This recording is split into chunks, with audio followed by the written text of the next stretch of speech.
This is All Chapped Up, where we push the limits and say what we want, how we want, while pulling your chain to bring you back for more of what you want. I'm Chris Chappell, aka Chappie, outcast of all types and genders.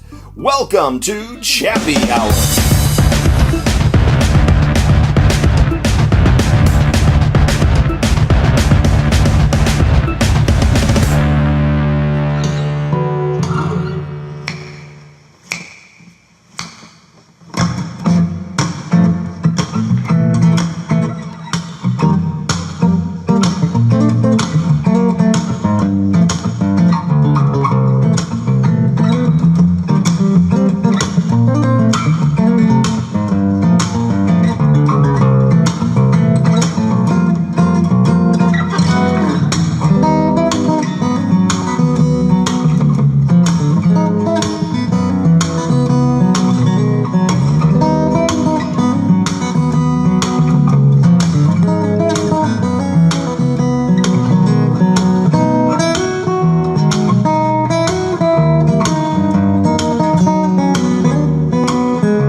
Okay, ladies and gentlemen, that was Isn't She Lovely, a cover done by Sean Hopper, who, by the way, is my guest today on All Chapped Up.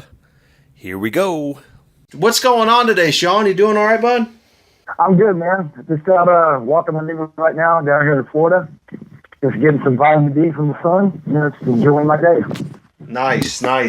So, what's been going on new, man? I seen that you were just at the NAMM show over there in Nashville, man. That was pretty awesome, huh? Yeah, it's pretty spectacular, dude. I went out there for Tonewood Amps, my sponsor. They sent me out there. Electric guitar strings, various other sponsors, AER amps, my favorite amplifier to use live.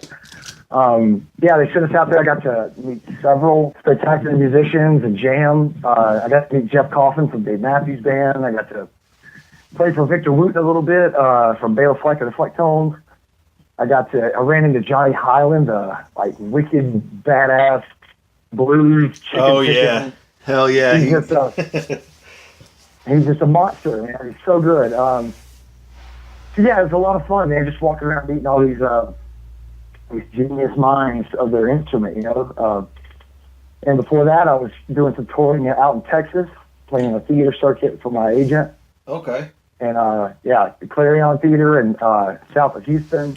Played an outdoor amphitheater, Botanical Garden amphitheater in Orange, Texas. Yeah, and then North Carolina for the Night Theater. Beatles tribute show for John Tosco. 1,200 people, sold out. Great show. Sweet. Yeah, I just I kind of bounce around, man. You know, doing guitar playing here, doing guitar playing there. I just go wherever I can make a little bit of money and see some people have some fun, including myself. Right, exactly. Well, let's back up a little bit and start off from the beginning, man. I've known you since probably 08, 09, and back in our Sam Ash days. But what got you started playing guitar, Sean? What age were you when you started playing? I started working in a tobacco field when I was about 9 years old, and there was a dude with a guitar, like a long-haired guy, you know, like the cool guy that everybody wanted to hang out with. Yeah. He was just playing guitar, and I just of great interest to me, the tonal quality of an acoustic instrument. And so that's when I got interested. I didn't start playing until I was about like 12, because there was an arcade I used to hang out in my hometown. There's nothing to do there. So this arcade opened up, and this, again, long-haired guy with a guitar shows up. And once again, I become re-interested in the guitar. Kind of just jumped at it from there. I started picking it up and didn't really know what I was doing. I just tried to pick out Nirvana covers, like Nirvana bass lines and stuff. And I obviously just started not very good at all. But I just kept at it because every time I'd come up with something coherent or stumble across something that sounded good, I was going to learn more. And I just became like almost OCD about it, like a sponge. So that's kind of how I got started. That's awesome. That's awesome. Now, I remember a couple of your first YouTube videos of you playing the guitar behind your head and just being goofy. You almost looked like college days or something like that. Yeah, I was just being a nut in some of those videos. I think they're probably still up.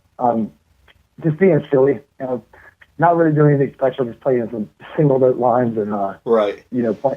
Playing a bass line, but you're right, just being a goofball. Hey, man, sometimes life is too short. We got to enjoy ourselves, I couldn't agree more. So you say you were sponsoring you're sponsored by Tonewood amps. Yep, Tollwood is that cool little device. It's this really interesting, innovative amp that kind of it does. It mounts to the back of your guitar. And, Okay. it projects effects through the instrument out the sound hole without an amplifier needed. So you can get delay and reverb and plate reverb and hall reverb and Leslie cabinet distortion, auto wah. You get all these cool effects just by mounting this little black piece of equipment. This little tiny, I think it's 4 inches by 6 inches on the back of your guitar, and out comes incredible sound. Wow.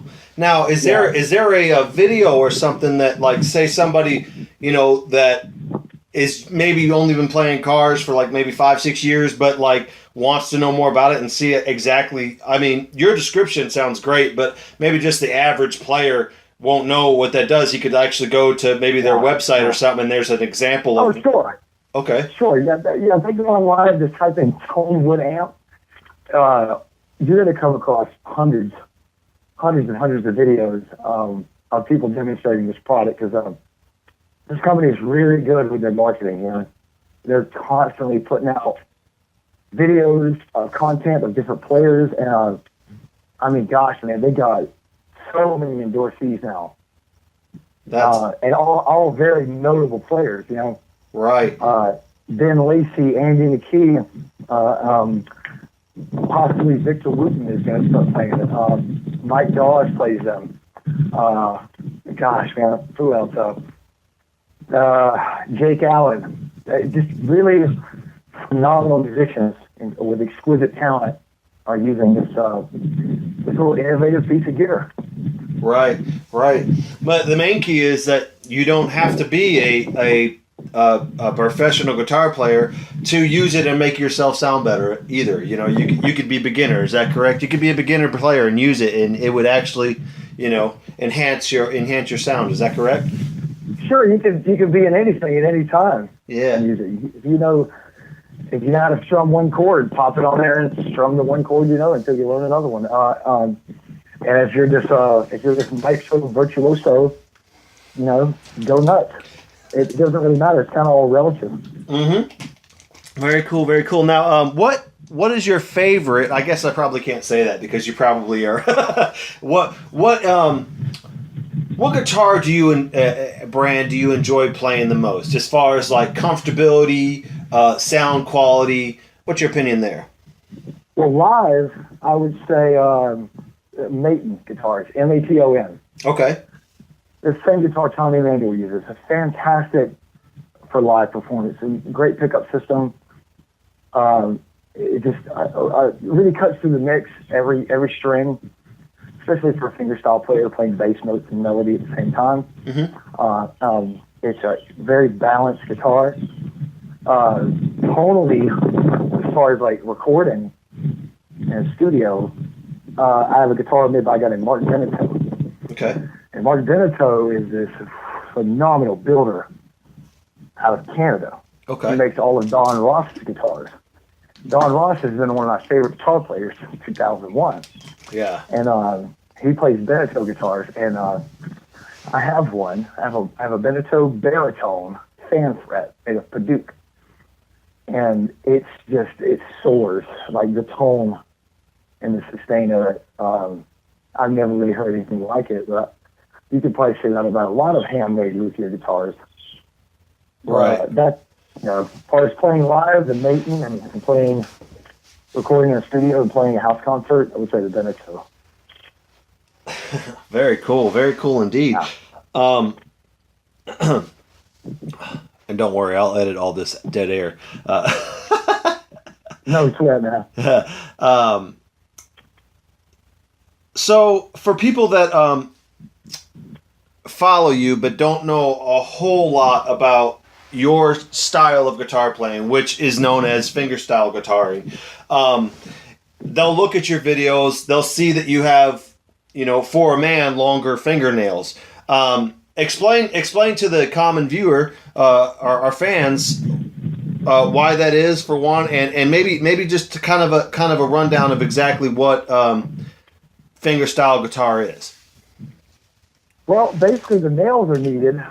If you think about strumming the guitar with a pick, and you think about playing the guitar with all the fingers, well, instead of having one pick, you have 5 picks. Right. And not everybody uses them. Tommy Manuel doesn't need them.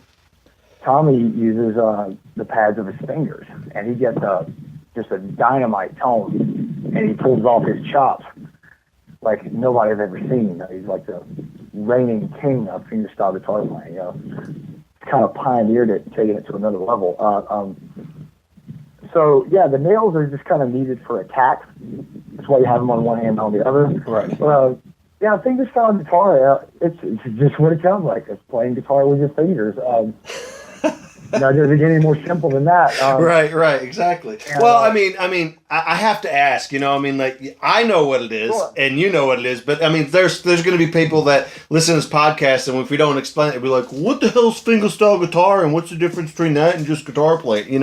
So yeah, fingerstyle guitar is generally called that because you're using usually the thumb to get bass notes, and index, middle, and ring to get melody and like nuances. And some of these other guys like Mike Dawes and Andy McKee, they've incorporated like palm percussion, so they're doing like elbow hits and palm hits in between playing bass notes and melody. So they're really enhancing the sound. Like they're filling up the music. Oh, there's another guy that really blew my mind at me. He's got an Adrian Blue. Oh my God, this kid. Adrian Blue. Okay. Jesus Christ, dude.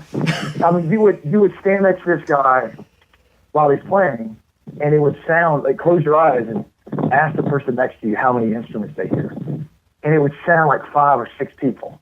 Oh my gosh. It was like a cajon player, another auxiliary percussion player, a bass player, a rhythm player, somebody playing lead lines, and another dude that was doing that too.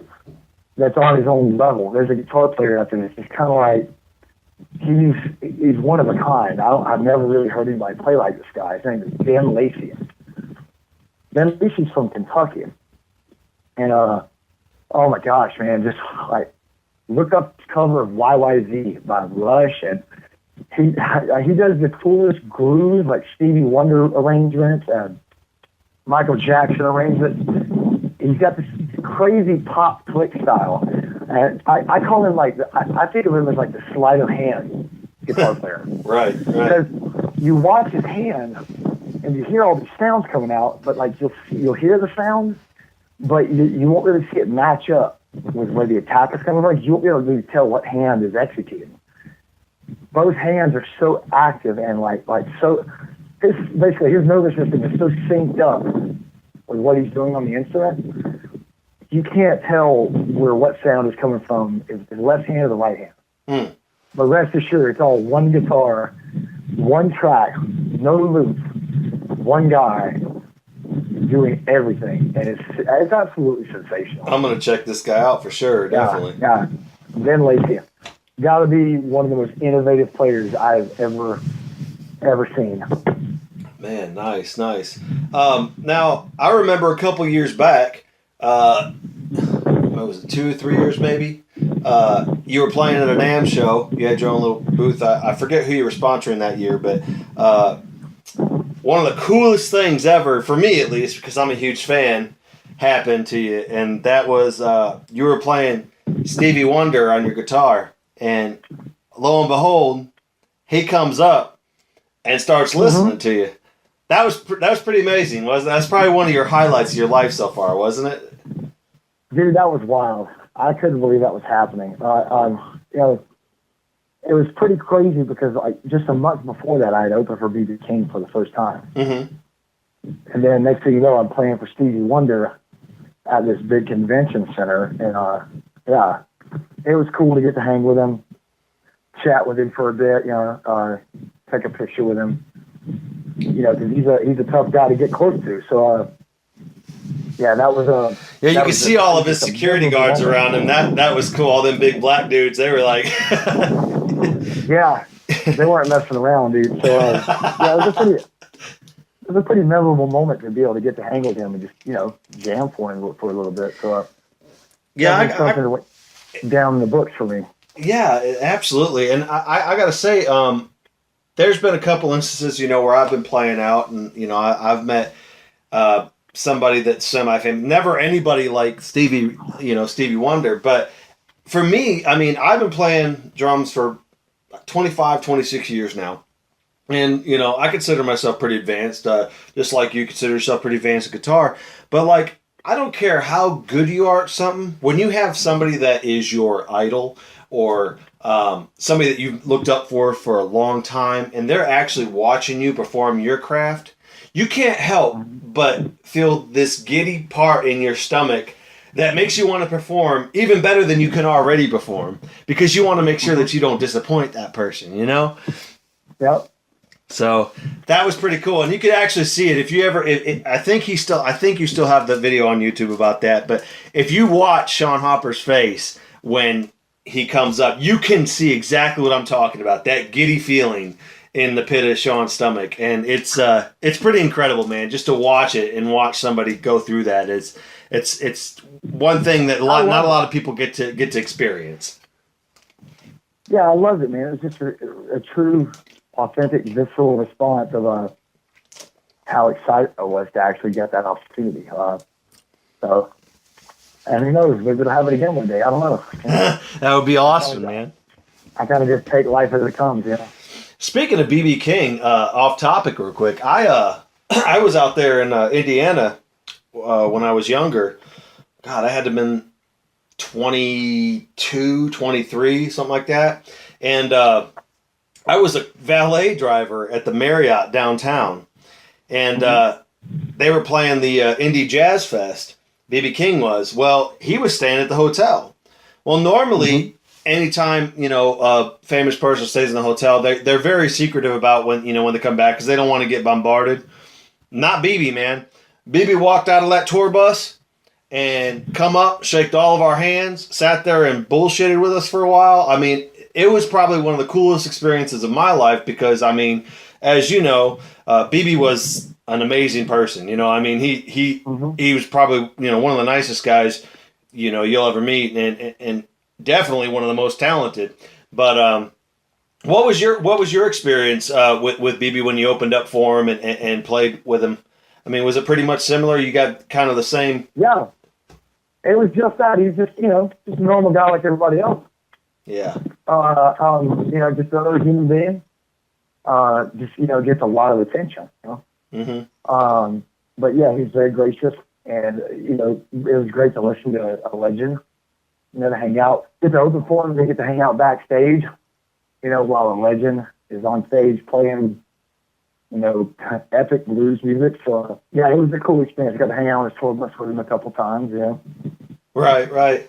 Yeah, a lot of fun. Sweet. Now you're in pretty good shape, Sean. At least the last time I seen you were. Being on the road a lot, traveling to these different states, wherever you can get a gig, you play at. How do you keep a good nutritional, diet and workout regimen? Like, is there a certain regimen and nutritional workout you work with when you're on the road and you're not at home where you can, go to the gym or something like that? Sure. Gym is not necessary. We didn't have gyms for thousands of years. That's right. And we did just fine. Your gym is wherever gravity exists. And gravity is everywhere. So when it comes to training, you can create can adapt to an environment, create training anywhere. I can use my amplifier. I can use my guitars. I can use good old fashioned, push ups and squats and Right. pulls in a doorway for my back. And so it's just time under tension, just contracting a muscle, not burning yourself out. If you're sitting on a plane for a long time, every so you don't have to really think about it like OCD, but every once in a while, just push your feet into the floor. Mm-hmm. Contract the muscle tissue, get blood flow through your muscular system. That's really all I do. Yeah, it's great to have a more regimented routine, and gyms are very convenient. But when you don't have them available to you, you definitely have to, think of other avenues to pursue. But definitely the most important thing of all is the nutrition. What you're eating. And I generally eat like a ketogenic type diet. I eat high fat. I eat a lot of healthy fat, moderate protein, and low carbohydrate. And I eat most of my carbohydrates from green vegetables. So at the end of the week, if I feel like I've earned it, I will eat higher carbohydrates with lower fat. I might go eat some pizza. Mm-hmm. Just like one day out of the week, just to get like a hormonal charge. Kind of like a cheat day or whatever. Yeah, they call it that. Reward day, cheat day. Yeah, there you go. Yeah, reward day. We'll go positive with it because we're a positive podcast. No. Yeah, but essentially, as far as like keeping weight off, it's relatively easy if you eat high fat, healthy fat, avocados, coconut oil, grass-fed butter, grass-fed beef, avocado oil, olive oil. Those types of fats are very, very good for you. And essentially what it does is it keeps your insulin low. And if your insulin is low, your body will burn body fat. Mm-hmm. Whenever we eat carbohydrates, insulin spikes. And when insulin spikes, it's very difficult to once the body secretes insulin, it's very difficult to burn fat. So if you eat sugar, eat a lot of carbohydrates, and you go sit down, you're not active. If you aren't killing it in the gym, using that glucose and sugar for energy, then your glycogen stores are going to fill up, which is in your muscle tissue, and it's going to turn into body fat. But if you eat high fat from these healthy fat sources, it's low carb, low sugar, your insulin doesn't get affected. So you get the energy from the fat, you get the calories from the fat without the insulin spike. So your body stays in a low insulin state for a good amount of time, and you just burn body fat. It's pretty great, but you got to not be afraid to eat fat. Right. That's the problem. People go low carb, they tend to go low fat also, and that's a huge, huge mistake. Mm-hmm. You have to do one or the other. You can't do both though. You can't go high fat and high carb. That's where all the chronic illness and inflammation and disease happens. So people think fat is the culprit, and people think carbs are the culprit. It's not limited to one or the other. It's both together. Right. It's a mixture. Carbs and fats blended together at high volume turns into glue in your stomach, Right, exactly. So if one or the other, the body will pick one to use as an energy source, but it can't use both. It can either use fat or carbohydrates. You can also use protein, but generally you want your protein to be reserved to maintain your muscle tissue, and you want the fat, to convert to ketones, turn into energy for your body. It's good for your hair, good for your skin, your nails, your sex hormones. I mean, there's so many benefits. So that's what I do. And ladies, let me tell you. Excuse me, Sean. Talking about hair, Sean has got pretty much better hair than most of you ladies out there. I will tell you that. He has got gorgeous hair, and that's coming from a straight man. So listen to what this man's talking about. He knows his shit, man. Trust me. I don't know about that. There's women put a lot into their hair, but I know it. They spend a lot of money on that special shampoo and stuff like that. But I do know from a nutritional standpoint that fat is amazing. A healthy fat is amazing for your hormones and for your body. This goes for women also. I mean, we're Homo sapiens. We're human beings. We have to have these sources of nutrients. So it'll benefit people greatly, especially musicians traveling. They want to look into it. They're worried about putting on body fat. If they're eating garbage food, drinking alcohol. I'm not shaming any of those things. People can do those things if they want, But understand that the body doesn't play favorites. It doesn't care. The body doesn't really care what your ego wants to do. You can go out and say, well, I'm going to have another drink and it'll be fine. I'm going to drink this 6-pack again tonight and it'll be fine. Well, you can placate your ego by saying that, but the body's still going to go, nope, I don't think so.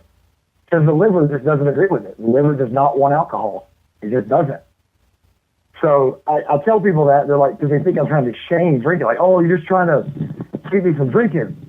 I'm like, no, I'm just telling you how your body's responding. That's all. Mm-hmm. I'm telling you what your ego is wanting to say that I'm trying to keep you from drinking. Mm-hmm. I'm not. I'm just telling you how, if you want to lose the weight, if you want to be healthier, understand that alcohol is going to have to take a back seat. Smoking is going to have to take a back seat. Smoking's got to go away completely. Oh yeah, smoking's yeah, it just does. Yeah, I used to smoke. I know it's yeah, me too, man. And then now you've quit. How long have you quit smoking for? Oh, dude, it's been 16 years since I smoked. Okay, so it's been shit. Me and Mel have been together, been married 6, been together 7. So I've been smoke free for 8 years, and I'll never go back. Like, and I just think about it. I'm like, man, I can't believe how much I used to smoke. And now when I see somebody smoking or I just get the smell of it, it makes me ill. Like, it's really hard for me to go out to a club and play and it's just filled with smoke. I hate it. Well, it's because the body doesn't want it now, you know? Yeah. It became an addiction. Like most things, we could become addicted to it because the brain is such a fascinating, interesting organ. And it just wants to lock on. It wants to lock on to a behavior because it likes what's familiar. So that's kind of how addiction happens. We get used to things and then we get bored with them because the brain the behavior becomes predictable. But then by that point, you now crave it. So yeah, it's very powerful. But being aware of these behaviors, you can learn to overcome them. And most times it's painful. It hurts emotionally and physically to withdraw from certain things, but it's worth it. It's necessary and it's worth it. You still living down in Tampa? You got your own place? You still living with Craig or? No, I live in Dunedin now. Dunedin, okay, all right. Yeah.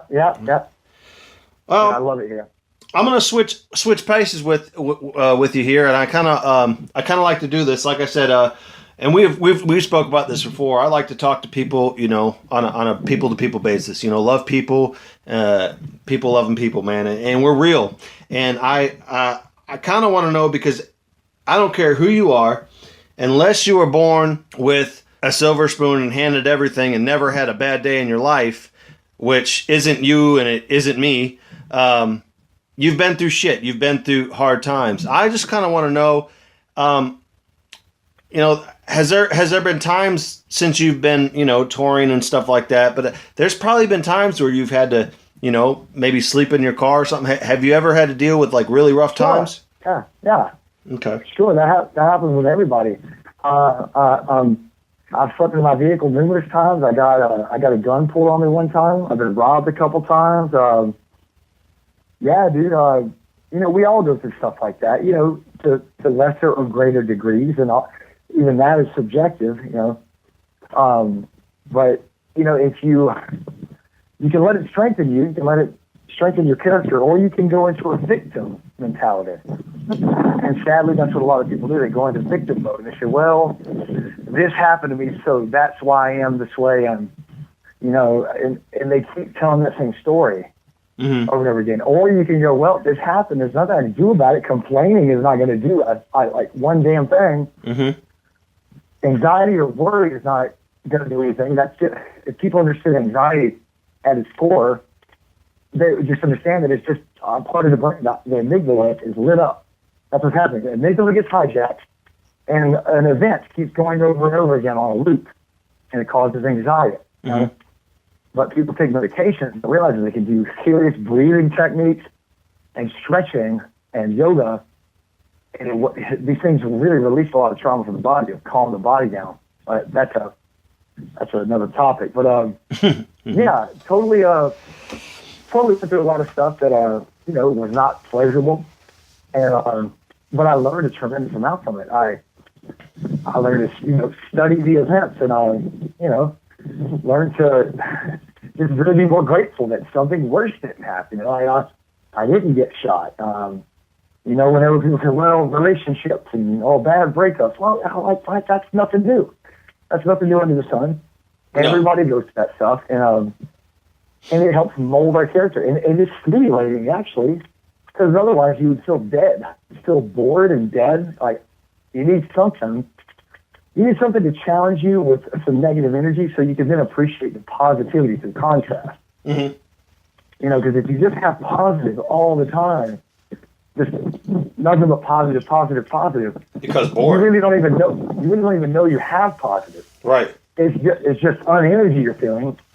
But once you have a contrast to go with it, you're like, oh shit, wow! Now I know how to appreciate this much more because of a past experience. I can now appreciate this positive energy even more so.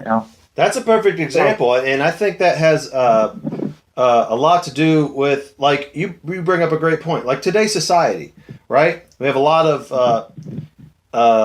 entitlement, and sure. When you bring your kids up, like a lot of people are bringing their kids up now, where they're more worried about being their kids' friend than being a parent to them. You just give. These kids expect it, and that's what they grow up. They just expect it to have it handed to them, so they don't appreciate it. And that's positive. What you're talking about, just getting positive. Never being disciplined for the negative decisions you make. Just saying it's okay, don't worry about it. Just no. You have to be disciplined. You have to know that what you did to fuck up, you got to fix it. You can't do that again. But we don't live in that, and that's why everybody talks about everybody gets a trophy. Even if you lost. When we were kids, it didn't happen like that, man. You lost or you won, and if you lost, you learned from it, and you got better. You're not going to get any better if you get an award for not doing anything. Yeah, think about it. If everybody wins, regardless of the amount of effort put in, it creates no incentive. There's no incentive. I remember when I played Little League Baseball, the first year I played, I got fifth place. My team sucked. Yeah. The next year we got second place. The next year we won the championship. So, but those years that we got fifth, we didn't get a trophy. No, you lost. Go practice, get better, come back, try to win the trophy. So that now it's like everybody gets a ribbon. Everybody gets a trophy. If you get last place, you did just as good as the person who did first place. And I'm like, no, you didn't. It's time for some cold, hard truth. Yeah. And it shouldn't even be cold and hard. It should just be the truth. Yeah. You got beat 76-7. It's okay, buddy. Here's a trophy. What? Yeah. Get your ass handed to you. We should be trying to placate the ego just for the feelings. Or build self-esteem, though. Well, so they're telling someone they lost and to work harder strengthens their character as well as their skill, Mm-hmm. It's like this weekend, this past week, I spent time with all musicians I consider better than myself. Mm-hmm. And that makes me want to practice and work hard. It's awesome. It lights a fire under you. I saw a little 8-year-old kid playing Jerry's Breakdown. What? Jerry Reed. Yeah, he's like an 8-year-old kid. God! And he wasn't just playing it like, oh, that's cute. Like, he was playing it. Oh, my gosh. So when you see stuff like that, it lights a fire under your ass. Mm-hmm. I'm not going to sit there and go, nope, him and I are we're all on the same level. Every one of us are all on the same level, the same skill level, same IQ, same intellect. Mm-mm. That would be such a boring world. Yeah. There'd be no dynamics to that world. So we have these dynamics, and we're able to experience inspiration because of it. So I got inspired by watching this kid tear it up on the guitar, and it's just very, very moving. So you have a choice in that aspect. You can choose to be inspired, or you can choose to be intimidated. And people choose intimidation more often than not. And then but they still want to have the feeling of reward of like, I did good also. So if they cry enough and pout about it, they get a bit inner choice also. Right. And it's kind of sad, it's kind of pathetic, you know. I'm not on board with it, and I don't care who disagrees with me. It's still truth. We didn't come from that, and we didn't become strong. We didn't create awesome things to become innovative because of that. There was incentive. Right. And if there's incentive, you work hard and you go after stuff. If there's no incentive, you simply won't. For anybody listening to this podcast right now, and if you download it, which we really appreciate if you do that, and also follow Sean, but if you're listening to this podcast and you're wondering, how does two guys, who by the way are good friends, how do those guys go from talking about fingerstyle guitar to nutritional value to being positive to working hard because here's the thing, guys. The thing is, we have grown up in this new age now, and there's going to be a lot of people that probably hate me for this, you know, the millennial age or whatever. You know, you have to take responsibility for your actions. This is a positive podcast. We're trying to be. Now, yes, we'll have some NSFW language because we have a good time, you know, stuff like that. But this is a positive podcast. We do not discriminate. We love everybody. I don't care if you're a dude, a chick with a dick, a dude with tits. It does not matter to me. You know, both. You know, if you like guys, if you like girls, if you like both, you know, or if you can't decide, it doesn't matter. Here, everybody is a person, and we all are that's the peacefulness. Sean plays guitar, and he writes, from my knowledge, I could be completely off base here, but he writes off of all these positive thoughts, and it's, you know, that's where yoga comes from. That's where the inner soul comes from, when you just relax and breathe, and breathing exercises and stuff like that. That's how he comes up with his music. If you ever just sit down and watch a video of his music, just watch him play. Watch how peaceful he looks. And that's what it is. And that's why we're talking about this stuff. You know, yeah, the podcast is about his music and how great it is, and you know, and how he wants to get better in his CDs and stuff. And we'll knock that out here in a little bit. But I mean, we're just having a conversation. And that's what it's about. Talking about things that make you a better person. Because we're not trying to be down on people. We want to boost people up.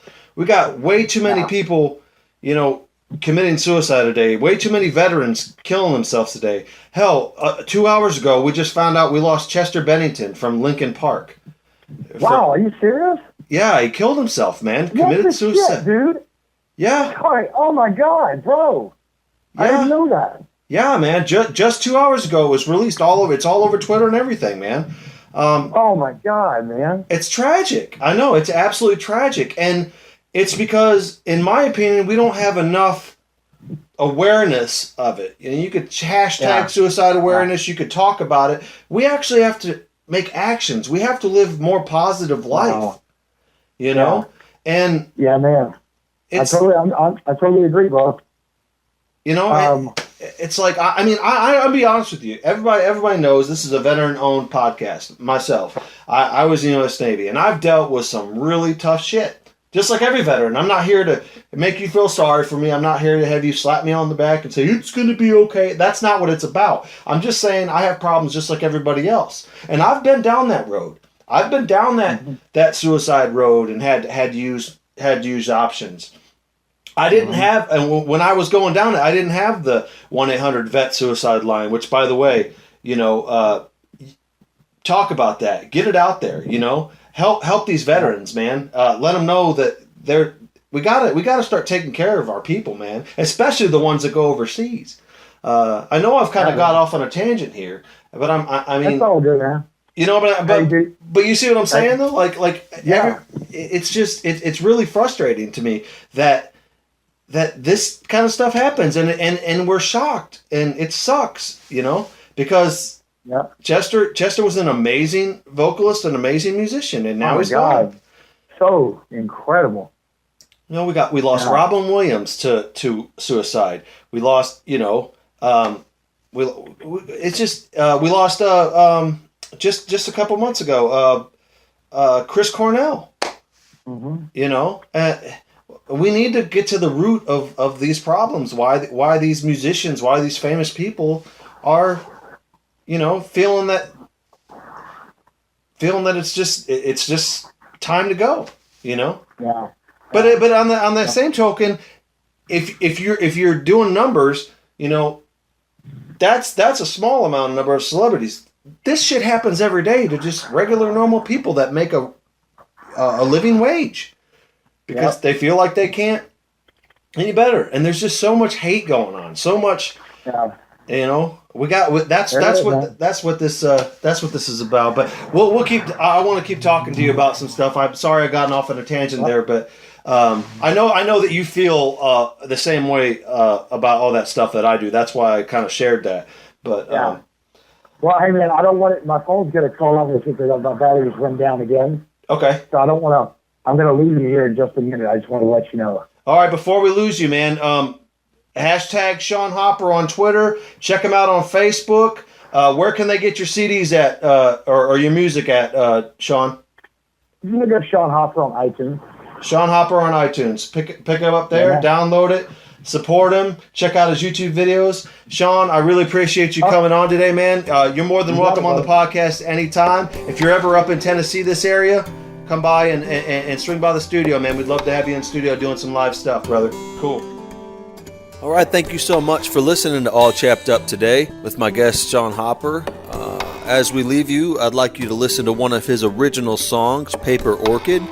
Beautifully written and played song. Here it is. Check it out.